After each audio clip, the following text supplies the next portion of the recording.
You're watching Power Nation.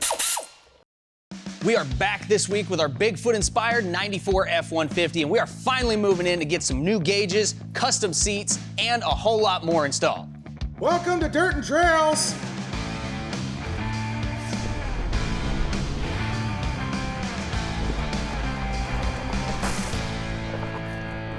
Now, before we actually get started working today, I wanted to show you guys around this space a little bit because you haven't seen it yet.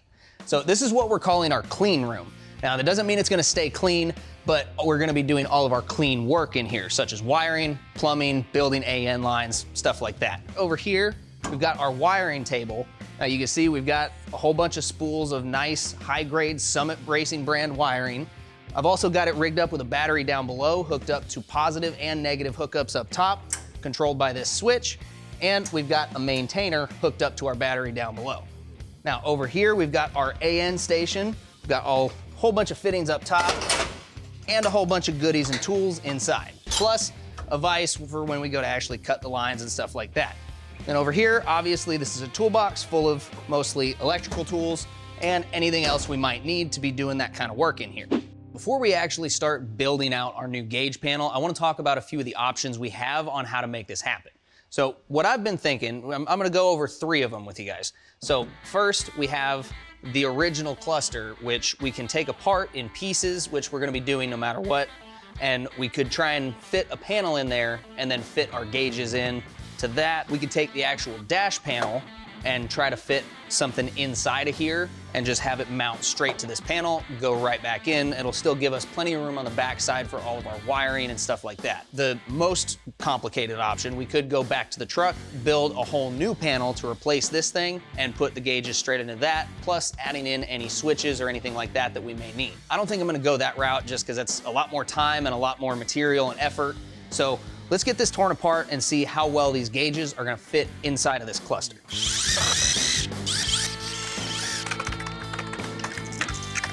And there we have one perfectly intact pressed circuit. If you guys know me, you know that I am a huge fan of square body Chevys, which means that I am very familiar with that dash design, and I'm a big fan of it as well. We're gonna be attempting to recreate that at least to a degree using these gauges that we got from Summit Racing.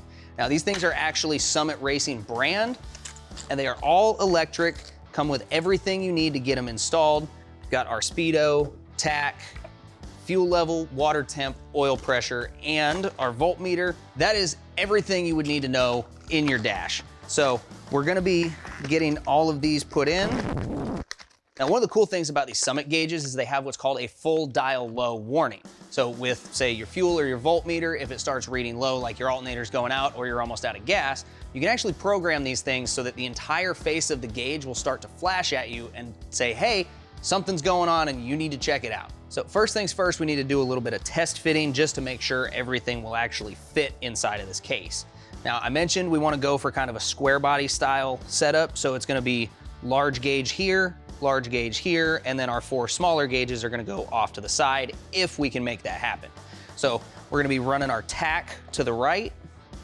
Definitely gonna have a lot of trimming to do in here. Then we'll run our speedometer right here in the middle. Now, things don't have to be sitting exactly where I want them to end up at. This is just to see space-wise if we could fit it all inside of this case. As you can see, inside of the case itself, it looks like we would definitely have room to fit all of the gauges.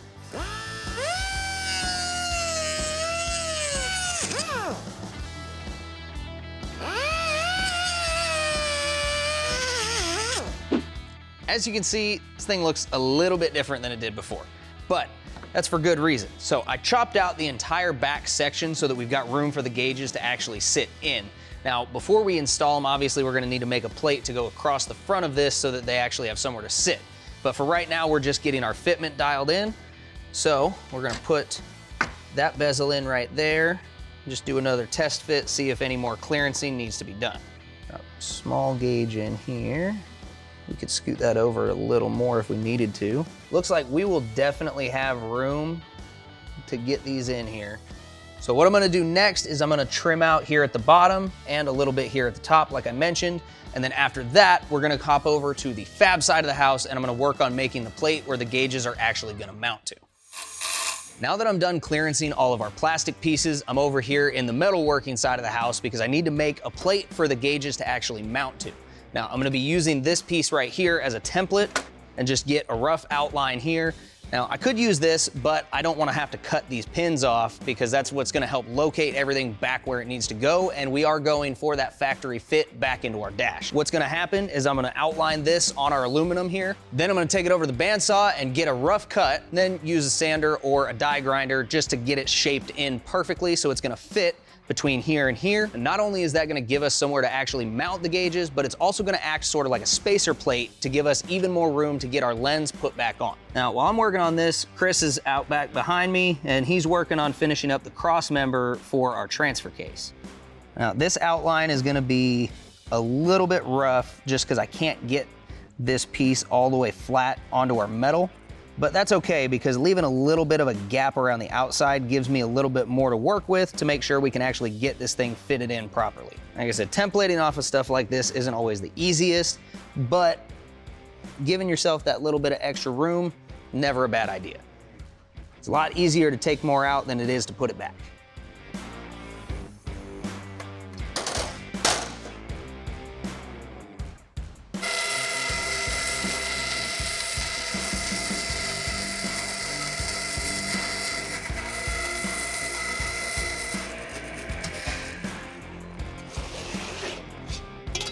Now we're back at the table, and our next step is gonna be to get a couple of holes drilled in this so that we can fit it directly onto the actual housing for our gauges.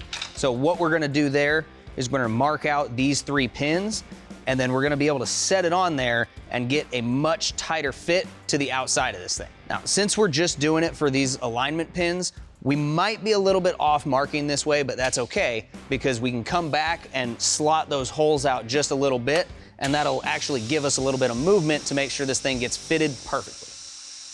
Now that I've got this plate all fitted and ready to go in between these 2 pieces of our dash, we're gonna go ahead and get that done so that we can start making our marks to install the gauges.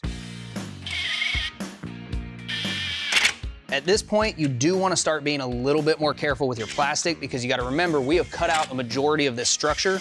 So especially around the edges, it's getting a little bit flimsy. So just keep that in mind. Another thing to keep in mind when you get to this point is you do not want to use the edge of this bezel as your mark because if you drill it to that size, well, the gauge is just going to fall right through. So we're going to be using these retainers that actually clamp the gauge onto this plate. We're just going to place the edges of this on the marks that we just made. And you wanna be real careful to not move this while you're making this mark. So now we need to get a center point for that so we know where to start with our drill. So I'm gonna go ahead and grab something to measure, that way we can get that mark made. All right, so I went ahead and center punched and got pilot holes drilled for all of our gauges. Now I've got the hole saw set up and we're gonna go ahead and get these knocked out. Anytime you're using a hole saw, you always wanna make sure you pre-drill your pilot holes instead of using your centering bit because it's just gonna make it that much easier to make sure you stay where you're trying to get at. Now, aluminum is definitely one of those things where you wanna be a little more careful because it's more prone to distortion and pitting, marring, and everything like that because it's so much softer than steel. So take your time when you're doing stuff like this, and you'll be just fine. And this is aluminum, so you don't have to go too crazy. Just nice and easy.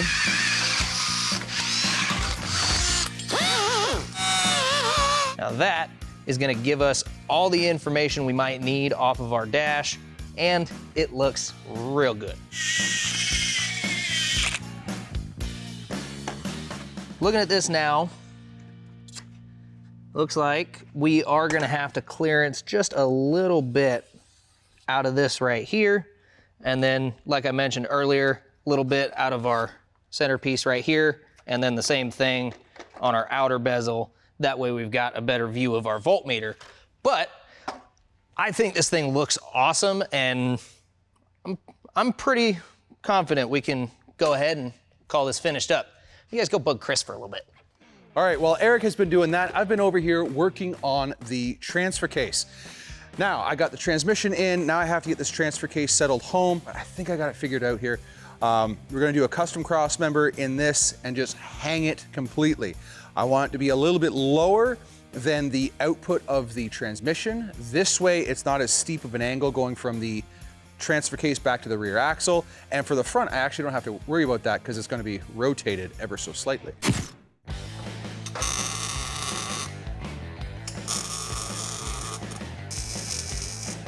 Now that we have the brackets permanently welded and located, what we're going to do now is we are going to remove this center section of tube and we're going to replace it with a chunk of plate so we can go up and over top of the rest of the T-case. That's going to give us a good alignment with the back end of the transmission, and it'll allow us to get us a good shot with the drive shaft down to the rear axle.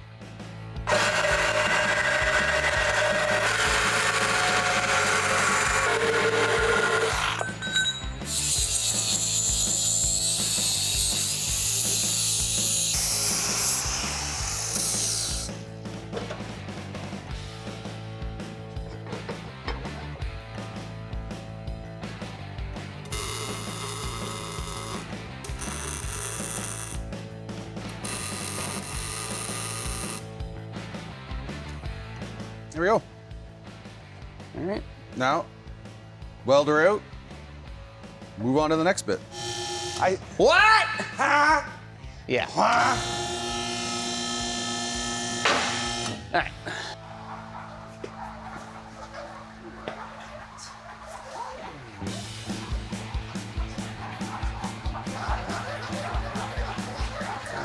I'd say right about there. Yeah, it's a good place to start dropping it. You want to pull the lock on that side? Sure. You watch that steering column, make sure it doesn't scratch the am. valve cover. Gotta have that chrome. There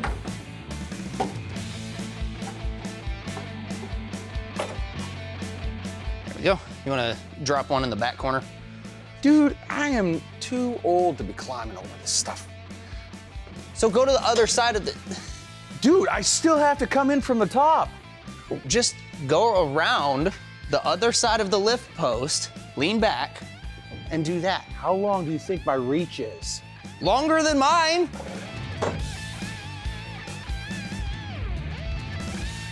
This is our doghouse, also known as just the cover for our transmission tunnel because we have a manual. Anyway, we need to make a new one because the TR4050 that we have in this truck is too big and it is also further back, so our hole doesn't line up.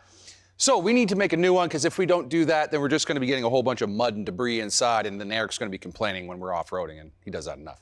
So let me show you what we're going to be doing. Speaking of complaining, found a slight issue back here. Of course you did. What is it? I went to make sure I dropped the other cat's paw in to make sure that we were even in the back, and I noticed we still have a little bit of a gap here. How much is a gap?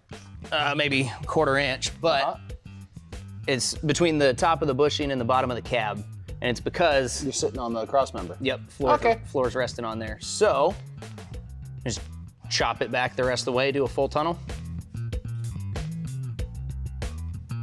Yep.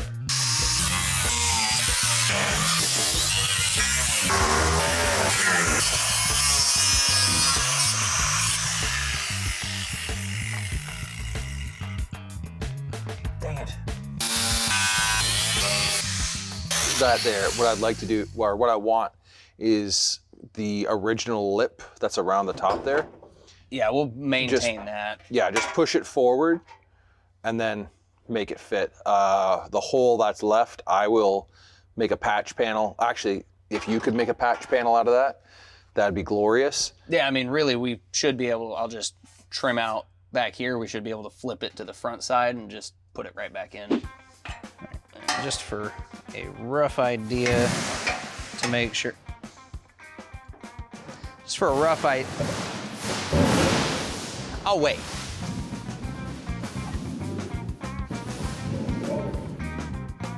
Would you like a hand? Sure. I knew it. I knew it.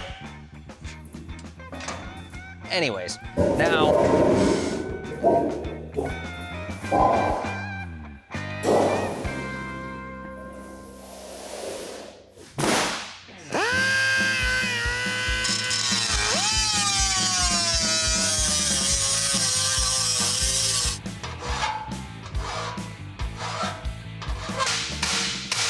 Looking good over on this side.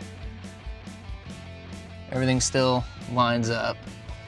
Over here, You got this ear that comes off the top of the transmission case, and that is touching right here just a little bit.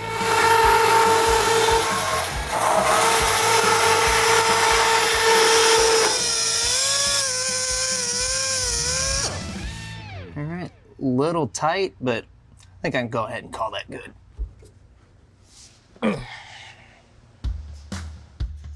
On the back end of the transmission tunnel, it narrows itself in. So what I'm doing is I'm obviously going to recess it in, but I need to take out 2.5 inches. So I'm actually gonna cut out 2, and then I'm going to form 1. So this is the edge that I need to form. And as you can see, it's nice and flat, all that good stuff. I'm gonna start up here, go all the way in, and you can see how it makes a little indentation like that. When I go all the way across, what's gonna happen is I'm gonna be able to take this piece here, lay it on top, and it's gonna be recessed down just enough so I can spot weld it along, and it's gonna look nice and factory. Because now what I need to do is I need to start grafting the doghouse into the front section of this, and that's gonna be interesting. With a lot of fitting, a lot of tacking, I've managed to get the transmission tunnel and the doghouse fitted together the way I want. Now I'm just welding it in place. So now that Chris has this transmission tunnel pretty well buttoned up, I can go ahead and get in there and start on our wiring. Now let me show you what we're using for that. American AutoWire Highway 15 Plus Universal Wiring Kit. Now, I've used a ton of American AutoWire products here and I absolutely love them, especially for stuff like this, and let me show you why. So you know how when you make spaghetti, you pretty much always make way too much of it? Well, that's what this factory wiring is like. And this is just what was under the dash, and it is a disgusting amount of wires.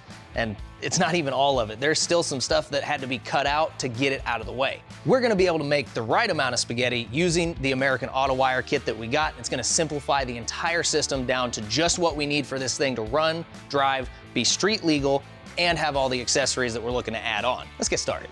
So first things first, we've got to start with the hub of our entire wiring system, and that's gonna be this fuse panel that's gonna control everything else. Now, that's another great thing about American AutoWire is all of this is labeled along with all of the wires we've got inside this box. They tell you what they're for, and they're labeled every few inches all the way from front to back. First things first, we're gonna go ahead and find a place to put this. All right, so our original fuse panel mounted inside of the dash right here, but there's not quite enough space to be able to fit that in, especially having enough room to get all of our wires actually installed. So I think what we're gonna do, we've got a little bracket back here that mounted some factory modules that we're not using anymore. So I think what I'll do is take this and we'll just stick it right in like so, with just a minimal amount of clearancing off of our plastics in here. We'll have plenty of room for the wires on this primary plug to sit and not rub on anything. And then a little bit more clearancing on this side will give us plenty of room to have a full harness going up into all of our connectors here.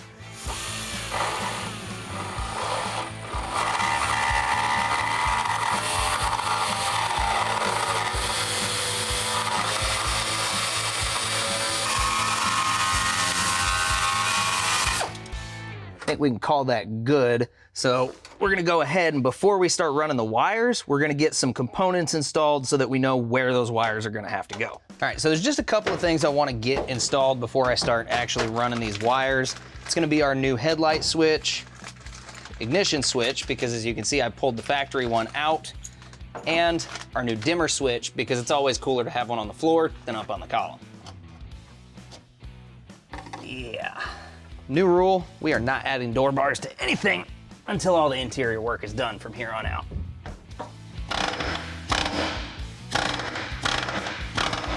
So that'll work. We're still a little bit close, but I don't want to take any more out of that. So what I'm gonna do to solve that problem is when I go to screw this in, I'll just put a washer underneath of it on either side, and that'll give it enough standoff to be able to plug straight in have no problems at all. Next up, we've got our headlight switch. Just right here next to the steering column is gonna be just fine. We had plenty of room behind that panel, so that's where that headlight switch is gonna end up living. Now, we do have one last thing to install before we get to the actual wires, and that is our new ignition switch. Now, these American AutoWire switches are pretty slick, because you'll notice this plug is what's gonna handle all the main power in, starter, and all that. And we've got 2 more pins here for ignition hot and 2 extra pins for accessory power for anything like a radio or other stuff that we might be wanting to add in. So it's just a nice little added feature that comes with these switches. Like I said, we're not using our factory switch, and I could probably find a way to make this work inside of the column, but that would be a ton of modifying that I just really don't want to do. So we're gonna go ahead and mount it up here on the other side of our dash panel.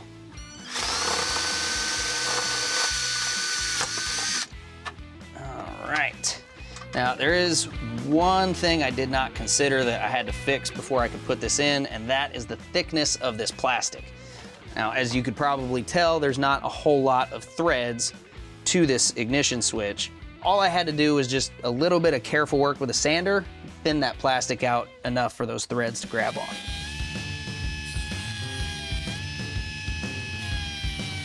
That ought to work. So, again, just verify our positioning, straight up and down.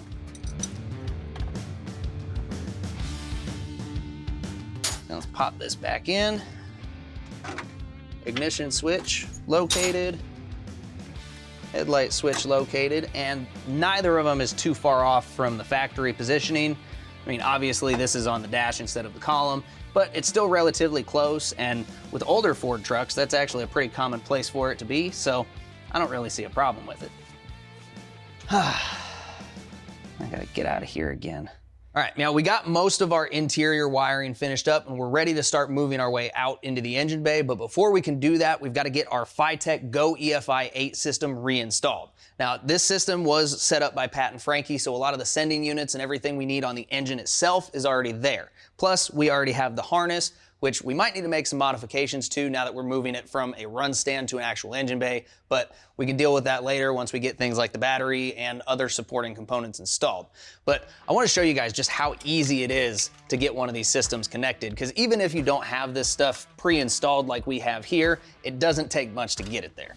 All right, so first things first, we're gonna go ahead and get all of the engine stuff reinstalled. Super helpful. These plugs only go one way, so you're not really running a risk of getting anything mixed up there. Now, a lot of this, we're gonna have to do some rerouting. I just wanna make sure we get everything plugged in and make sure we know how much room we've got to work with. All right, so out of this 4-pin connector, we have a black wire that's gonna run to our ignition coil once we get that installed. Now, this blue tack wire, that's there for other applications. Because we're running this style of distributor, we're not gonna be using it. Now we've got this yellow wire here, and that's for fan controls, and we're not sure if we're running electric or mechanical fan on this yet, so that's just gonna hang out as it sits. This white wire right here is gonna run to our ignition switch for key on. That's everything plugged in, except for this 6-pin connector right here. It's gonna be for our O2 sensor, and that's gonna have to wait until we get our exhaust installed. So, now that we've got this fully reconnected, we can go ahead and start running some more wire from inside the cab out to here. But, I think it's about that time. See you next week.